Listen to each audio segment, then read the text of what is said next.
Wide receiver is an interesting position as we enter 2025's fantasy landscape. We're going to talk through some names. We're going to try and fit as many in as we can here, but there is, a lot of flux at the position. There's some players who have stepped up. There's some players who have maybe stepped back. There's some players who are young and have yet to maybe show their full true potential, or maybe they have shown us what their true potential is, and it's just not as exciting as maybe people had expected when they came into the NFL. So we're going to talk through the wide receiver position. Shawn, I want to start with somebody who I think is very interesting, both to us and to, I think, fantasy managers that play the game. Somebody who we talked about when this breakout started this season was a time where we got some of probably the most comments in terms of like criticizing a player who had just had a good game, and that is JSN, where he has his breakout in the mid-season, and it's a case of like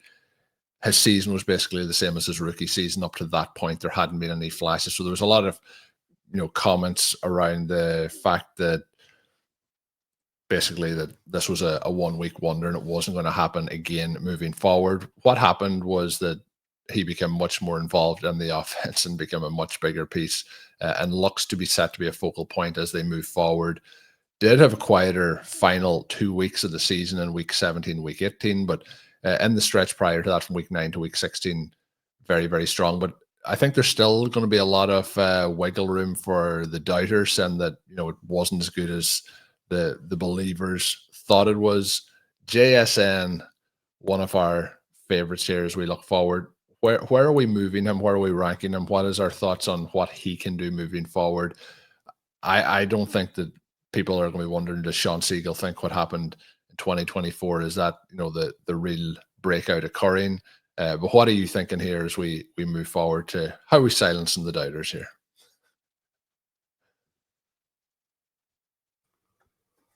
Colm, I don't think you can silence doubters who are going to be skeptical of a guy who caught 100 passes, right?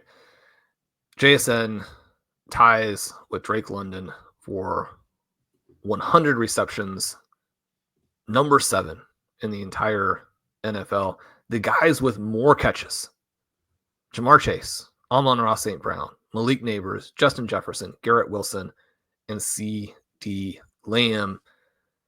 Those are the superstars. Now, there are a few other additional players that you can elevate above JSN and have it be perfectly viable. But I mean, JSN was the guy, right? The only receiver with 100 plus receptions with fewer drops was Amon-Ra St. Brown. We had talked about JSN essentially being the next Amon-Ra. What would he have to do to get there? What does the offense have to look like for him to rise to that level and make good on his collegiate profile, which was one of the best ever for a receiver who brought the slot elements, who brought the underneath elements, but also was used out wide more than people realized and had a vertical component to his skills as well. And essentially what we saw this season was how you accomplish that, right? He has a 16 target game. He has multiple games where he scores long touchdowns. When you pull up his pass location grid on his player site at RotoViz, you can see that he has 35 targets of 15 plus yards. He's got that profile where he draws a lot of underneath targets. Those are crucial to rounding out the profile and giving you the floor. That was one of the things we talked about a lot with Stephon Diggs and the frustrations with his usage in Minnesota. And then he goes to Buffalo, and instead of being used either deep or underneath, he's used in both phases. JSN also a player who in that intermediate middle of the field was dominant. Goes for 210 yards in that category. Anytime you have someone who is good at all depths and brings a lot of route flexibility, combinational flexibility with DK Metcalf, someone who can be used in a variety of ways to beat the specific defense that your opponent comes in with that week, someone who is able to overcome situations where Metcalf is taken out of the offense, someone who can help the QB get the ball out when you have very poor blocking, as the Seahawks did this year. One of the things that I would expect for JSN as we go forward, and again, you mentioned that it was a slow finish. There were some weather issues in week 17. The week 18 game with the Rams not playing their guys was certainly a weird and disappointing one. But you have that week 9 through 16 stretch, basically the key chunk of the second half of the season. Again, when you pull out the very best stretch for a player, he should look good. But JSN does look good with 22 points a game in that grouping. We just have seen too much variety and too much consistency at this point with him to be very skeptical as we look to the future. Is he going to be a guy in an offense with Geno Smith, with poor blocking, with another elite player like a DK Metcalf, who gets to the full type of slot plus performance that we've gotten at times from a Cooper Kupp or an Amon-Ra St. Brown? My guess would be that there will be a season in there that hits at, sort of the middle of what those guys can do. Is he going to have the extreme high-end campaign? I think that there are structural reasons where that's going to be difficult. But when you're talking about him being a low-end wide receiver 1, certainly a very solid wide receiver 2 for the long term, that to me at this point looks pretty locked in. Couple of players, Shawn, that I'm going to highlight here who, one, they're in very different categories. Lad McConkey had a strong rookie season that finished to be very, very strong. So it's a completely different picture. I want to get your thoughts on him as he moves forward. Had the big game, obviously, against the Patriots in week 17 that people will remember, 29.4 points there. The other one, and this is where managing, you mentioned if you pull out the player's best stretch of how it sets up, the best stretch for the season for this player was the last 2 weeks, week 17, week 18. So if we just talk about the last 2 weeks, he finished very, very strong. It's Ricky Pearsall. But he did have a 17.3 point game in week 10 as well. But it comes into the season with his issues off the field, starts slow. There's wide receiver injuries. There's nothing from week 11, basically through week 15 in terms of points scored after that game that I mentioned against Tampa Bay. But 28.7 points in the fantasy championships. I know it impacted some of the best ball tournaments in major ways. And then he had 18.9 points in week 18 against Arizona. So 2 games down the stretch. I want to know, is there anything to see moving forward here from Pearsall, who, there was an interesting profile there, but nothing happens really throughout the season, which is to be expected when he has such off the field issues, and then comes in and has the 2 big games to finish off with. Brandon Ayuk obviously missing the most of the season through injury, and then you have Deebo Samuel with a poor performance this season overall. There may be a chance for him here too. He always felt like a 2025 player anyway, but now we're entering 2025 off the back of 2 really strong performances. Yeah, so McConkey, the player you sort of start that out with, he scored 241 points this year, Colm, and then backs that up with, granted, you get the playoff game yards because it's not exactly a blown coverage, but just they leave him out there. They don't have a guy back, as we almost always see in the contemporary NFL. But McConkey's production just off the charts. One of the things Ben talked a lot about last spring was that the yards per route numbers with McConkey as a prospect were very, very good. Now that raises some questions about his ability to stay healthy, with how much he's overshadowed by someone like Brock Bowers.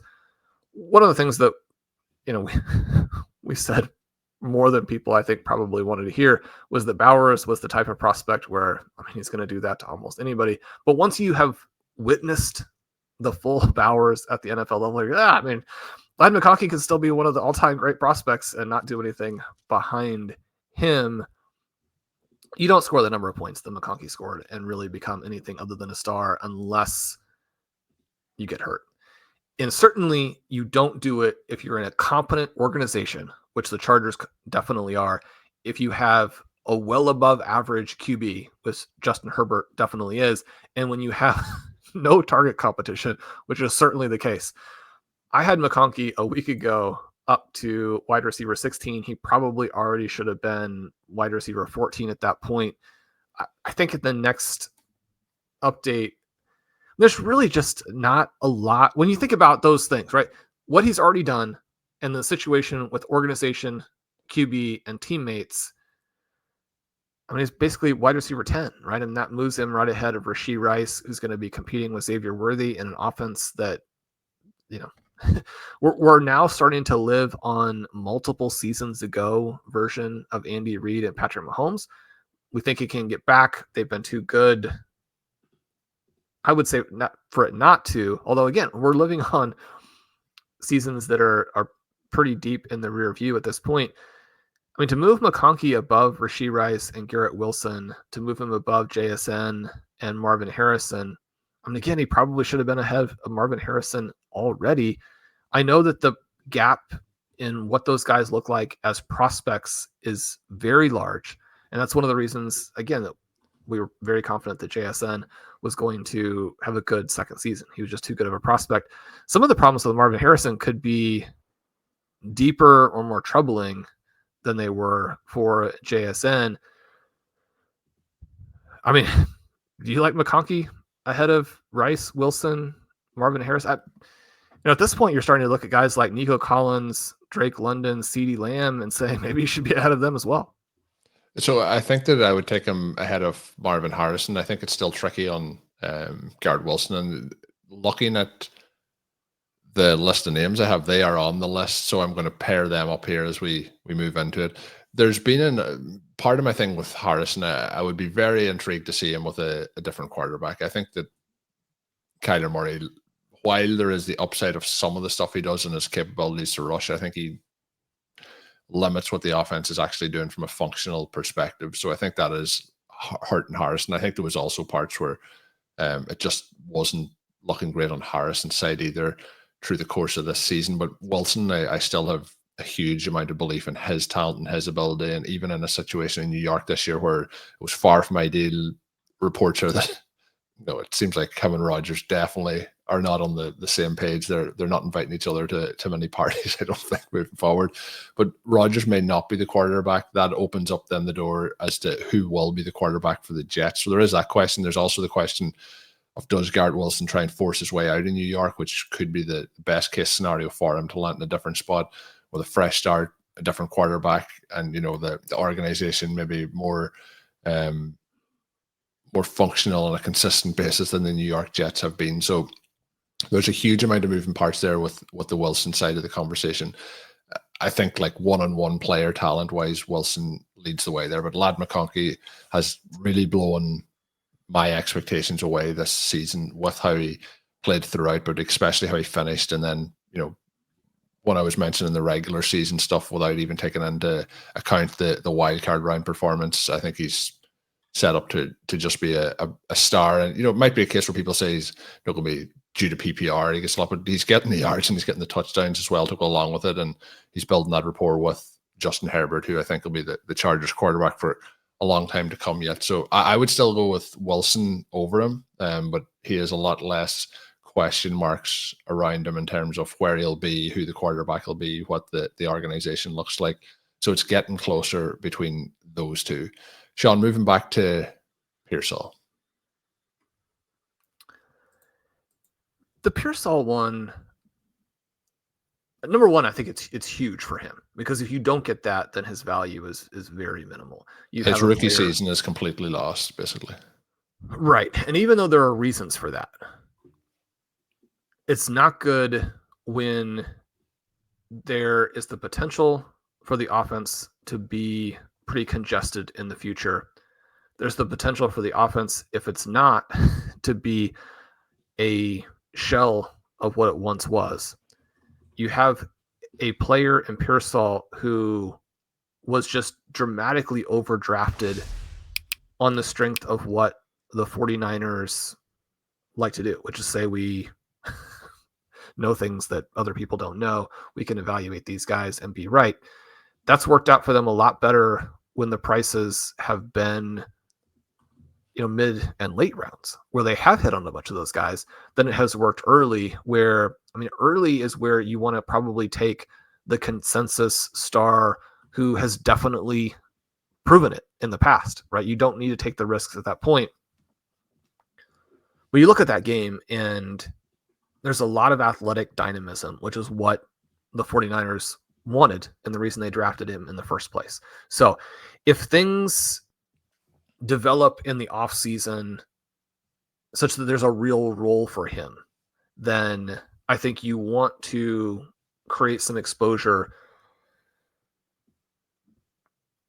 because you're getting a lot of potential upside when you do that.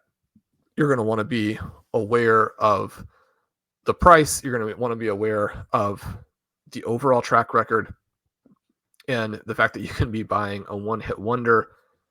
But anybody who has that type of a game in an offense where, they can be one of the best in football. You're potentially buying a first-round pick starting piece on a juggernaut. You got to be involved at least a little bit in that market. The next two players I want to pair together because they're on the same roster, and with the Cleveland Browns, there was the news recently that Deshaun Watson has re-injured his Achilles, and then that makes the recovery process longer. But that leads to who the starting quarterback is for the Browns and many questions like that. But the two of these guys, obviously different seasons as it finished up, but Jerry Jeudy had a pretty huge run down the stretch, and basically the season was capped by when Deshaun Watson was the quarterback and when he wasn't the quarterback. He finishes up with 240 PPR points, has a 26-point game, a 40-point game, 21-point game, and ended up in terms of targets being at the top of the NFL in terms of the targets that he got this season. Obviously the start of the season, Shawn, was really, really tough for managers of Jerry Jeudy. But when we look at where he's going moving forward here, what's your thoughts on Jeudy and his value? And then the other one is Cedric Tillman. He came into this offense week 7, week 8, week 9, and he had an 18-point game, a 28.9 game, and a 19-point game. Then he had the bye week, a down week, an injured week, and he was injured or banged up in that week 11 contest as well, where I said he had the down week. So he shone very, very bright for a very short time. What's the outlook for both of these guys entering the 2025 season? So you have a lot wider kind of range for Cedric Tillman, who did flash a bit in college and then flashed in a big way in his short stint this season. He's someone that you want to keep an eye on, and you're going to need to track everything that the Browns do. Jeudy, I think at this point is just a star, right? He goes on that stretch that you discussed where from week 11 to week 15, he's an absolute superstar. He gets hit by the decision to go with DTR in week 16, but then in week 17 comes out and sets career highs in receptions, right? He has 18 targets and 12 catches, comes back in the week sort of 18 giveaway game with 13 more targets. You're talking about 6 games down the stretch of double-digit targets, and you can see very clearly his ability to get wide open constantly. The contract that they signed him to, his dynamism over the second half of the season. This is someone who has been a very frustrating NFL guy, but this wasn't, the very beginning of anything from him. He had a 200-point season in 15 games in 2022 and was number 10 in fantasy points over expected at wide receiver, right? So we've kind of gone through a lot of that in the past. I don't think that the Browns are going to head into 2025 with someone who can't run the offense. That'll probably be a veteran QB who is frustrating and goes through stretches where they're not particularly good. But the only way I think at this point to limit Jerry Jeudy would be to have someone like Deshaun Watson. I don't think that's going to be the case. And so when you think about Jeudy, you think about the fact that he entered the NFL really young. He's just going to be 26 next year. He's got multiple seasons now where he can be a mid-range wide receiver 2, or even kind of move into that mid wide receiver 1 tier where you can play him and then several years from now still trade him after he's put up that performance, after he's more firmly established himself as a player whom you can expect that number of points from, and then move him and make an even bigger profit from it. He's one of the big stories of 2024, and nothing about what he was doing would suggest that 2025 is going to be worse, other than the potential limit of the ceiling from the fact that Cleveland's offense is not going to be one of the better offenses in the NFL again next year. Still, that doesn't hurt him nearly as much because he should be the unquestioned focal point of everything they do. A player I want to talk about, Shawn, has been one of my favorites since he came into the league, and always was hopeful that he'd lead his way to being a true wide receiver 1. It hasn't been the case, certainly in recent years, and that is Jaylen Waddle. If we look at over the last 2 seasons, there is 4 wide receiver 1 games in that stretch, only 14% of the time.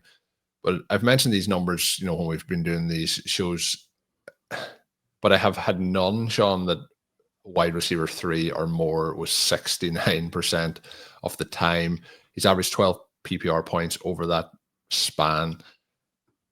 There's not really any ways, when you look through his positional ranks for 2024, pretty much across the board, like he was 46 for targets, 39th for receiving yards, 81st for total TD. Like there's nothing when you look through it that really gets you excited. And the other problem is obviously they missed Tua for a large part of the season, and a lot of the parts of the offense wasn't working. But even when he was in there, he did have that 2-week stretch or 2-game stretch over 3 weeks, and where he had the wide receiver 1 performances this year. But everything else was pretty much unusable when you had him in your roster. I'm starting to lose faith that Jaylen Waddle will become what I had hoped he would have a couple of seasons back.